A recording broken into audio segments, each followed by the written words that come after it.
Welcome to another Wednesday Night Fightback. And what I thought we might talk about today, William, I think it's fair to say, outraged by the WhatsApp files, absolutely outraged.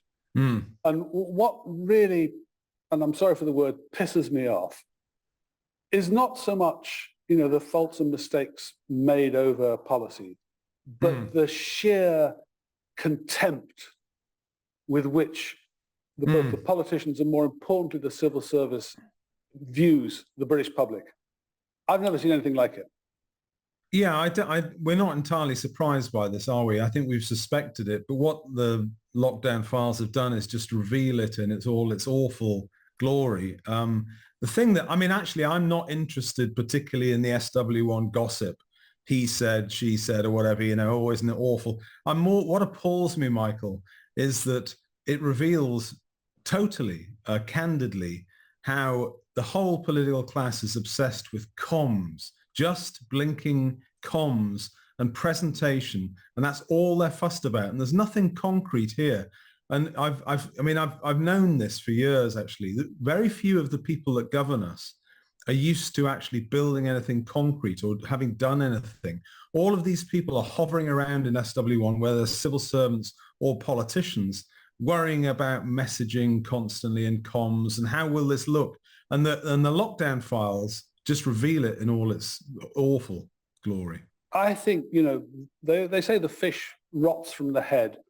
And when you've got people like, Simon Case, who's meant to be the head civil servant, the guy who is ultimately responsible for the executive, and he's laughing. He's literally laughing, thinking it's hilarious we're putting people into lockdown. He's meant to be the boss.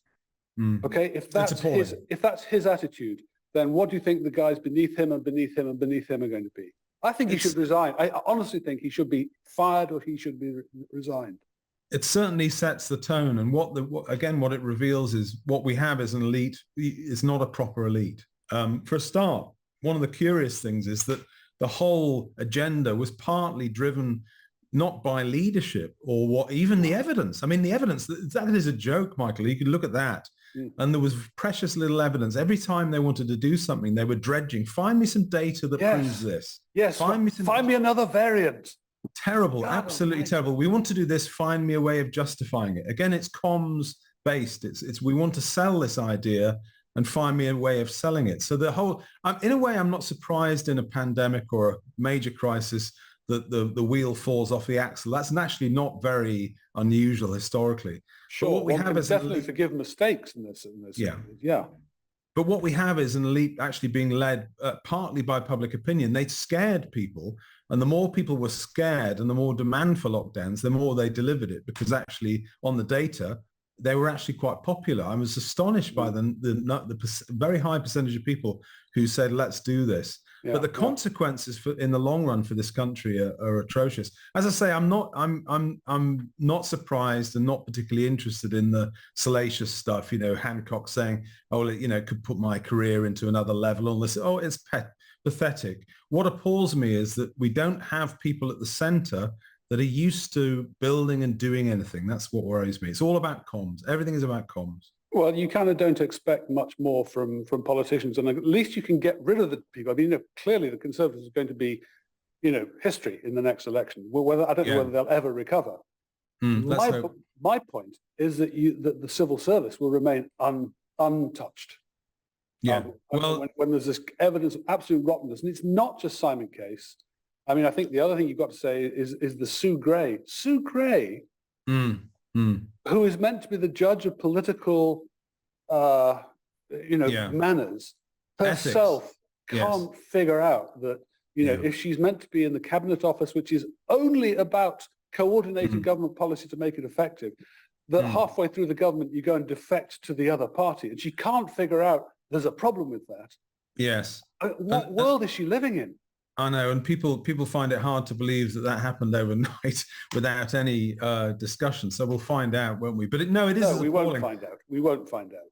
We've got to, because actually on that case, it's a very serious matter. And wait and see, Michael, on that, but she's got to answer that. When was the first, when was the first communication? But it leaves you with the impression that the politicians are obsessed with comms, are very superficial people, and the civil service, to quote someone else, actually is a bit of a smoking ruin. So we've got to have change, and it can only be via a new political organisation. I think I would say. Well, this is what I was going to suggest, actually, William. I mean, there are some of us long to see you walking up Downing Street into Number 10. Well, I mean, we do. There are plenty of people who now feel that.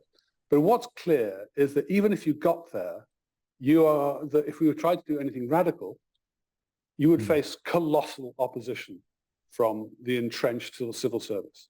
And it strikes me that we have to recognize, if we're going to succeed, have to recognize ourselves as an insurgent party, and we have to start entering at every level. I agree. I'm under no illusion at all. If you want, particularly on things like housing and transport and nuclear power, if you actually want to build anything, you have to go directly find the engineers and find the people that have the capacity and can do it. And you have to get them to work with you. I think you relying on an establishment civil service is a waste of time. So we'll see anyway. I just think that every SDP member should be getting onto every possible public body board they can in order to just start bringing the SDP message, home at every level. Because if we get power, we won't be able to do anything with it unless we've actually won that battle as well. That's my feeling. We're going to fight it, Michael. There we go. That's Wednesday Night Fightback. Take care. Thanks. Bye-bye.